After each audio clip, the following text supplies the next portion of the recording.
நம்ம Ashwin sweets and snacks export பண்றதுக்கு 7373041434 மற்றும் www.ashwinsweets.com கான்டாக்ட் பண்ணுங்க.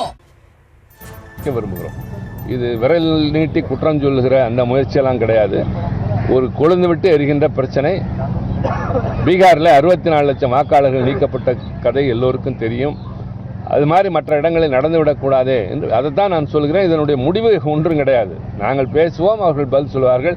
இதற்கு கூட ஒரு அரசாங்கம் தயார் இல்லை என்று சொன்னால் என்ன அரசாங்கம் நடக்கிறது, என்ன நாடாளுமன்ற ஜனநாயகம் நீடிக்கிறது என்பது மக்களுக்கு விடப்பட்டிருக்கின்ற ஒரு மிகப்பெரிய தீர்ப்புக்கான ஒரு கருத்து. சார், நேற்று மத்திய அமைச்சர் அத்வாலே பேசும்பொழுது இது எலெக்ஷன் கமிஷன் சம்பந்தப்பட்டது, அவங்க ஒரு இண்டிபெண்டன்ட் பாடி, அவங்களுடைய செயல்பாடுகளை நாடாளுமன்றத்தில் விவாதிக்க வேண்டிய அவசியம் இல்லை அப்படின்னு இருக்கிறாரு. ஸோ இதை எப்படி பார்க்குறீங்க? அது அப்படிதான் மரபுப்படி ஏற்கனவே தேர்தல் ஆணையத்தை பற்றி பேசியதற்கு மரபுகள் இருக்கின்றன. இதற்கு முன்னால் நடந்ததற்கு எடுத்துக்காட்டுகளும் இருக்கின்றன. இன்னும் சொல்ல வேண்டுமென்றால் அதை சொல்ல வேண்டிய கட்டாயத்திற்கு ஆளாகிறோம்.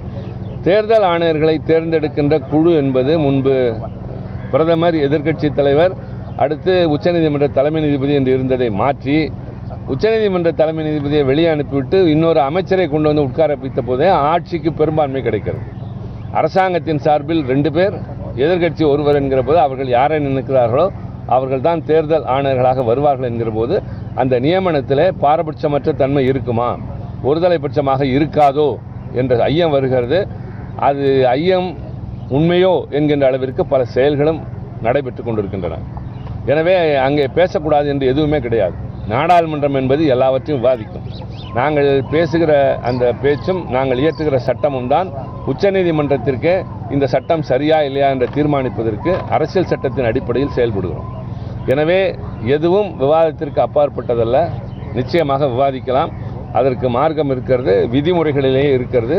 அதற்கென்று சில விதிமுறைகள் இருக்கின்றன, அந்த அடிப்படையில் பேசலாம். இப்போ தமிழ்நாட்டில் பயங்கரமாக மழை பெஞ்சிக்கிட்டு இருக்கு, பெரும் வெள்ளம் அப்படின்றது ஏற்பட்டு இருக்கு. இப்போ இந்த நேரத்தில் இந்த எஸ்ஐஆர் பணிகள் தொடர்ச்சியாக நடைபெறுமா, இல்லை அது சம்பந்தமாக எதுவும் கவனத்துக்கு கொண்டு போக முடியுதா? அதாவது ஒரு பக்கம் அரசாங்கம் வெள்ளச்சேதத்திலிருந்து மக்களை காப்பாற்றுவதற்கான கடமையில் ஈடுபட்டு கொண்டிருக்கிறது. அதே நேரத்தில் கட்சி தோழர்கள் நிவாரணப் பணிகளிலும் ஈடுபடுகிறார்கள். இதில் மக்களுக்கு உதவுகின்ற கடமையிலும் ஈடுபட்டிருக்கிறார்கள். ஒரு இக்கட்டான நிலைமை தான். ஆனால் கழகம் நீதிமன்றத்துக்கு சென்று போராடியதன் காரணமாகத்தான் இந்த 1 வார கால நீட்டிப்பாவது கிடைத்தது. இந்த 12 மாநிலங்களுக்கும் அந்த அனுகூலம் என்றாலும் இந்த 1 வாரமாவது கிடைத்ததே என்ற ஒரு நிறைவு அல்லது ஒரு நிம்மதி, பெருமூச்சு, அவ்வளவுதான். வெள்ளம் அநேகமாக 1 நாள் 2 நாளில் முடிந்துவிடும். மற்ற பகுதிகள் இருக்கின்றன. இதெல்லாம் அவர்கள் நிறுத்த மாட்டார்கள். நாங்கள் எங்கள் கடமையை 2 பக்கமும் செய்து கொண்டிருக்கிறோம். நம்ம Ashwin sweets and snacks export பண்றதுக்கு 7373041434 மற்றும் www.ashwinsweets.com கான்டாக்ட் பண்ணுங்க.